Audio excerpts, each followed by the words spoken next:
Peut-être voudriez-vous profiter de ces vacances d'été pour vous essayer au spiritisme.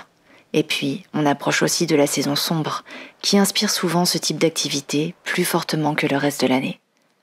C'est pourquoi j'ai fait cette vidéo pour vous aider à peut-être faire vos premiers pas dans les meilleures conditions possibles.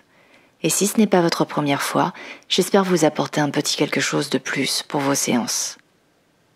Si vous ne me connaissez pas, je m'appelle Adaline, et aujourd'hui on va parler de spiritisme.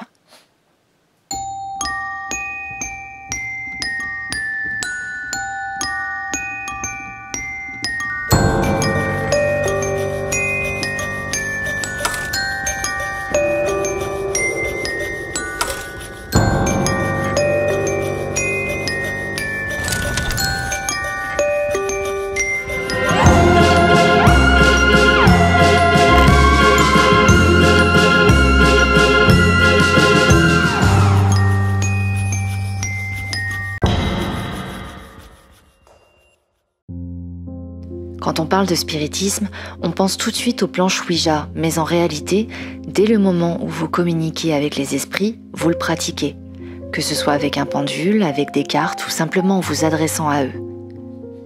Le spiritisme est un mot qu'a inventé Allan Kardec, fondateur de la doctrine du même nom. Elle est basée simplement sur la reconnaissance d'une vie après la mort. Si M. Kardec a lancé ce mouvement au XIXe siècle, il n'en reste pas moins que la communication spirit est présente depuis fort longtemps dans presque toutes les civilisations. En ce qui concerne les planches spirit ou Ouija, on entend tout un tas de choses à leur propos. Elles seraient une porte qu'il ne faut surtout pas ouvrir, sinon vous seriez sujet à la possession, vous inviteriez des démons. Beaucoup de personnes approchent cette pratique avec de la peur en général. Et finalement, c'est spécifiquement par cette peur que vous pouvez attirer des entités intéressées par cette énergie, et non parce que vous utilisez tel ou tel outil en particulier. N'allez pas croire non plus que si une séance s'est mal passée, c'est que vous avez attiré une entité maléfique. J'ai eu des séances qui se sont plus ou moins mal déroulées, et c'était souvent parce qu'un petit farceur s'était invité à la partie. Et puis parfois, c'est juste que l'esprit présent est assez intense et pas forcément mauvais. J'ai entendu un jour une très bonne comparaison. Supposons que vous avez une discussion au téléphone avec quelqu'un et que ça tourne mal. Est-ce qu'après, vous allez brûler votre portable ? Est-ce que vous penserez que votre portable est démoniaque ? Est-ce que vous le blâmerez pour cette mauvaise expérience ? Je suppose que non. Il en va donc de même pour les outils que vous utilisez. Maintenant qu'on est au clair, je vais vous parler de 4 méthodes que j'utilise moi-même régulièrement, puis je vous expliquerai comment faire une séance de manière safe.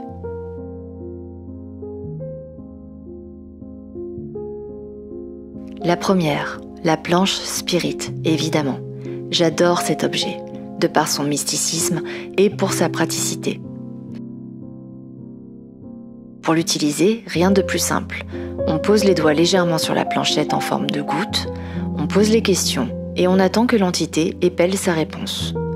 Le folklore dit qu'il faut déplacer la goutte sur le mot « au revoir » lorsqu'on a fini. Vous pouvez créer votre propre planche avec un simple papier ou un morceau de carton. C'est comme ça que j'ai fait mes premiers pas, personnellement, et ça a toujours très bien fonctionné. J'ai d'ailleurs écrit un article de blog sur le sujet que je vous mettrai en lien dans la description. Autrefois, on récitait à voix haute l'alphabet et on demandait à l'esprit de toquer si c'était la bonne lettre. Puis on devait tout recommencer. La planche Ouija a simplifié le processus et on l'utilisait au départ avec un verre. La planchette, ou la goutte, quant à elle, servait à l'écriture automatique. Le trou à l'intérieur accueillait un crayon et on demandait à l'esprit d'écrire à travers ce procédé. Et avant ça encore, on utilisait une simple corbeille renversée qu'on avait percée en son milieu. Avec le temps, on a mélangé ces techniques pour concevoir celles qu'on connaît aujourd'hui.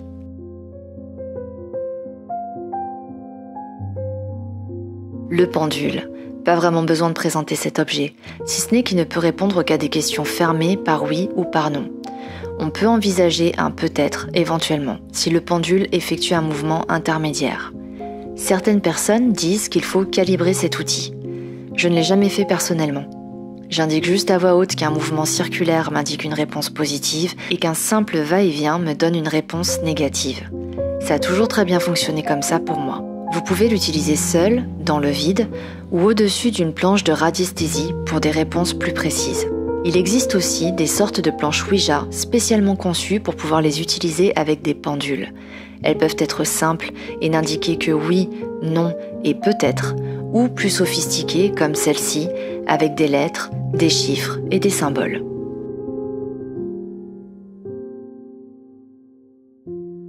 Personnellement, je ne pratique qu'une sorte de dessin automatique qui me permet principalement d'occuper mon cerveau rationnel et de libérer de l'espace pour recevoir des informations psychiques. L'idée consiste à simplement noircir le papier, sans but, et à laisser venir les images, les mots, les sensations à moi par le biais de mes clairs. Parfois, votre main sera guidée par l'entité et formera de vraies images ou des mots que vous devrez décoder éventuellement. Pour rappel, les clairs sont les sens psychiques, clairvoyance, clairsentience, clairaudience, etc. Je vous laisse faire vos propres recherches.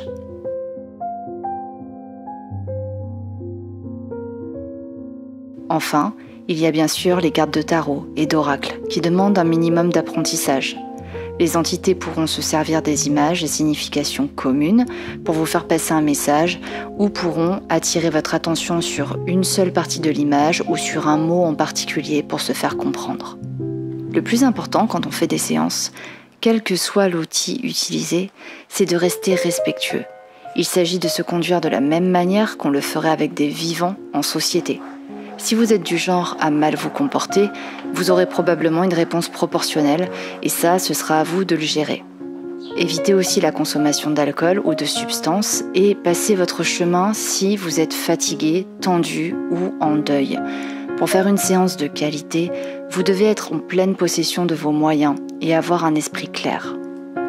Installez-vous dans un endroit calme où vous vous sentez bien. Prenez le temps de vous calmer et de vous centrer. Vous pouvez nettoyer l'espace avec un peu d'encens, de type oliban, palo santo, lavande, cèdre ou de la sauge si c'est votre truc. Cela sert à élever les vibrations et donc à inviter des entités en adéquation avec elles.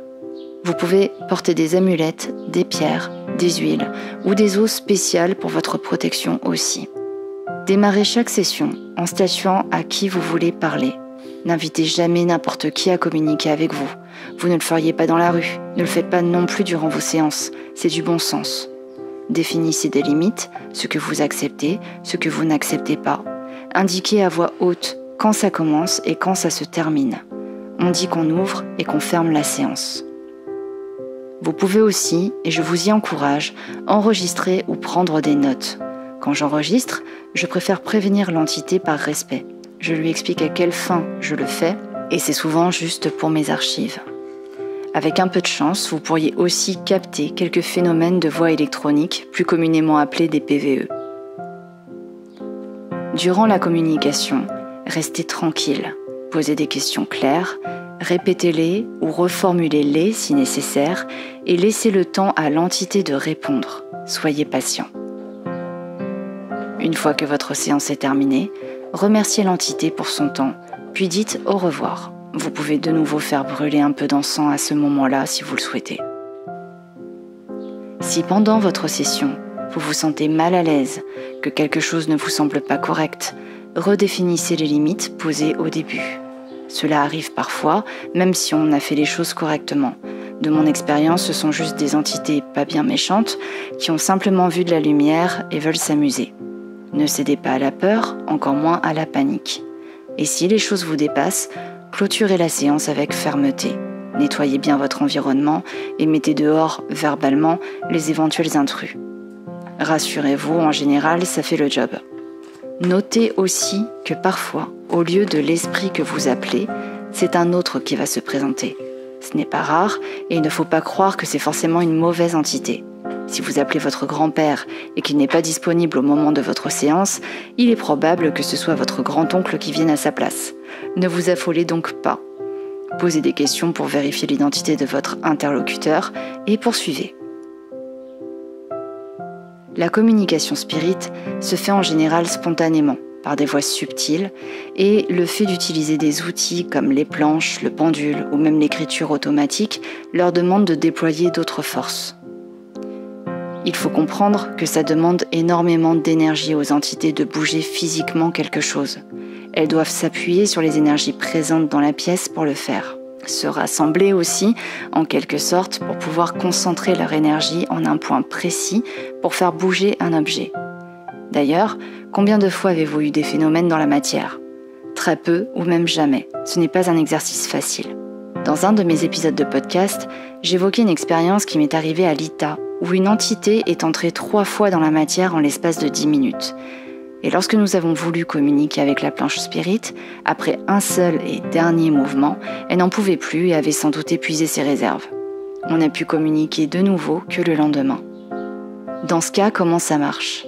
C'est plus facile pour eux d'agir sur des choses plus éthériques, comme un changement de température, faire savoir qu'ils sont là en modifiant l'ambiance, ou encore être davantage dans la suggestion, et donc d'influencer la personne vivante pour pouvoir utiliser les outils. Donc même si vous n'êtes pas capable d'entendre, de voir, de ressentir les esprits comme pourrait le faire un médium, votre subconscient capte le message, capte la suggestion et votre réponse idéomotrice va faire le reste. Ça se manifeste par des micro-mouvements de vos mains et de vos doigts qui vont faire bouger le pendule, la planchette ou le crayon. Il peut arriver par ce biais qu'on ait une simple discussion avec nous-mêmes, surtout si on connaît les réponses aux questions qu'on pose. C'est pourquoi il est peut-être parfois plus intéressant, si on n'a pas l'habitude, de faire des séances avec au moins une personne supplémentaire qui ne saura rien de ce que vous souhaitez entendre. Le fait d'être plusieurs peut aussi aider l'esprit à se manifester plus facilement dans la matière, car il aura plusieurs sources d'énergie dans lesquelles puiser.